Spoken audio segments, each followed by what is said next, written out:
ಬಿಡಪ್ಪ ಸೈಡಿಗೆ ಒಂದು ಕಡೆಗೆ ಹೋಗೋಣ ಕ್ಲಿಯರ್ ಮಾಡೋಣ. ಜಾಗ ಬಿಡಪ್ಪ ಬೇಗ ನಡೆಯೋಣ.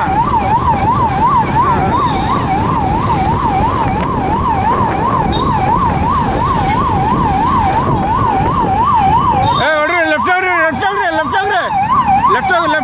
ಹೋಗಿ ಜಾಗ ಬಿಡಪ್ಪ. ಹೋಗಪ್ಪ ಈ ಕಡೆ ಬನ್ನಿರಪ್ಪ ಎಲ್ಲ. ನೀವು ಹೋಗ್ಬೇಕಣ್ಣ, ನೀವು ಹೋಗ್ತಾರ ನಾನು ಕ್ಲಿಯರ್ ಮಾಡ್ತಾ ಇರ್ತೀನಿ. ಇಲ್ಲ ನೀವು ಬಿಡೋದ ಇವ್ರು ಯಾರು.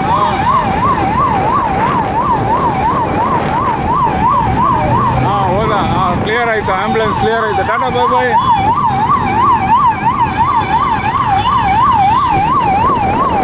ಅಲ್ಲಿ ಹೋದ ಇಲ್ಲೇ ಬರ್ತಾವನ.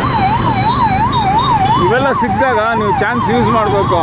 ಆ್ಯಂಬುಲೆನ್ಸ್ ಕ್ಲಿಯರ್ ಒಂದು ಜೀವ ಉಳಿಸ್ಬೇಕು ಅಂದರೆ ಡಾಕ್ಟ್ರ್ ಆಗಬೇಕಿಲ್ಲ. ಈ ಥರ ಮಾಡೋದ್ರಿಂದನೂ ಆ್ಯಂಬುಲೆನ್ಸಲ್ಲಿ ಇರೋ ಜೀವನ ಉಳಿಸ್ಬೇಕು.